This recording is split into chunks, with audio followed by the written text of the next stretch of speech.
this is what not to do kung naakay kalamansi gitanom nimo sa paso kay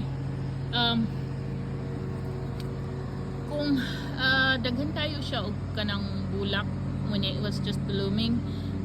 and then pag ma-develop na siya og bunga,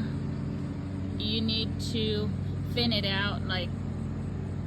katong mga nagsige pa og pamulak, nagsige pa og pamunga, siguro imong tabangan ang calamansi tree na itagat ang uban kay tanawa in reality gagmay ra kaayo ni sila, as in tanawa kong ugly finger yeah, pero hinog na, so it's like usik kaayo siya ba, pero tungod kay kaning among bukid wala ingon ani permi, ako alang siya gipasagdan nga mamunga siya pag-ayo, pero now I know nga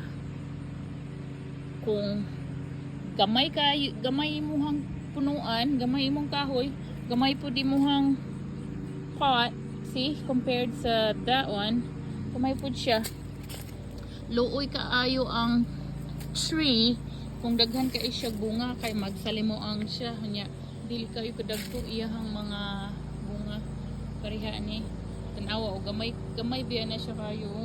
hinog na siya, so ambot ka haog na aba na siya juice, pero at least ang uban ako na lang pagtiyagaan, so i-harvest na nina ko siya para kabalhin ako o dako-dako na pot, but and besides ano na nating tingtugnaw na diri dapit sa moang bukid, so dapat na pud siya isulod sa balay. Flex lang na ako akong calamansi. Well, I'm gonna transfer this to a new pot, bigger pot, and then I will update you all next time.